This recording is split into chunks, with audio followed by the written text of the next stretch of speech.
Inch'Allah, par la grâce d'Allah, et on espère qu'il en soit ainsi, le premier vol doit en principe intervenir le 8 de ce mois, car nous permettre de tenir les délais à l'aller, au retour et pendant tout notre séjour en Terre Sainte et à la Palais. Chers frères sur l'islam, candidats au pèlerinage, évitons les longues veillées avant le départ et sachons doser nos efforts sans les surestimer outre mesure, tout en modérant la prise de certains excitants afin de casser une certaine accoutumance, une certaine addiction qui peut nous être préjudiciable une fois en Terre Sainte. Le temps de retrouver le nécessaire pour préparer notre thé ou pour nous procurer certains autres excitants qu'on ne retrouve pas forcément dans toutes les boutiques de la place. Les visites médicales avant le départ, pour ceux qui le veulent et qui le peuvent, sont vivement recommandées. À ce niveau, j'ai un appel à lancer à mes sœurs, candidates au Hajj, afin qu'elles évitent, en contournant les guichets de contrôle, de s'embarquer dans ce voyage pas comme les autres, avec une grossesse presque à terme, je précise, presque à terme, mettant par la même occasion leur vie et celle de leur futur bébé en danger. Ne nous engageons pas dans ce voyage, chers frères sur l'islam, où nous allons nous réconcilier avec notre Seigneur, en posant un acte qui s'apparente à la tricherie, alors que le Messager d'Allah sallallahu alayhi wa sallam a prévenu que quiconque porte les armes contre nous n'est pas des nôtres, quiconque triche n'est pas des nôtres.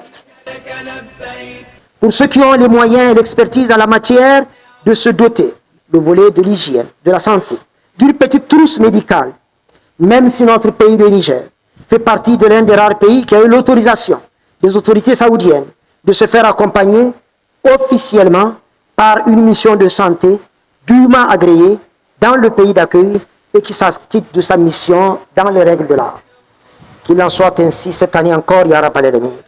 Pour ceux qui souhaiteraient avoir à portée de main une petite trousse médicale, elle peut contenir des médicaments contre la fièvre, les diarrhées, quelques antibiotiques, un antiseptique, du gel anti-inflammatoire, de la crème pour l'effrotement, etc.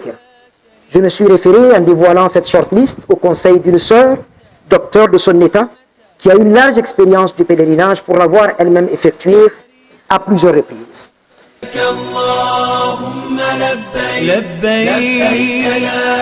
Il serait bon, chers frères sur l'islam, de connaître les noms génériques des médicaments et surtout de faire accompagner les produits par une ordonnance afin d'éviter certaines mauvaises surprises au niveau des aéroports et qui peuvent parfois nous coûter très cher.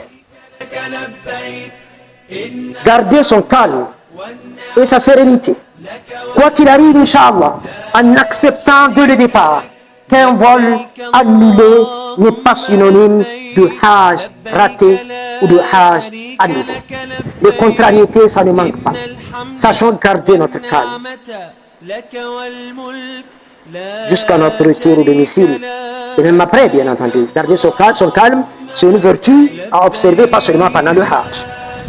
Conseil d'ordre général. Chaque pays a ses lois, chers frères sur l'islam. Et en tant qu'ambassadeur de la ONU, à partir du Niger, pour ce grand rendez-vous de la miséricorde divine, à Arafat, le jour de Arafat, le plus grand jour de l'an au meilleur endroit au monde, nous devrons donner le modèle du musulman et du citoyen exemplaire à la maison comme à l'étranger. Quand une indélicatesse ou une infraction est commise dans un aéroport étranger, ce n'est pas seulement votre photo qui s'affiche sur les écrans, mais c'est aussi et surtout le drapeau de notre pays de provenance qui apparaît, rendant ainsi suspect tous nos compatriotes qui seraient amenés à passer par là. Notre responsabilité est grande pour ce monde et dans l'autre.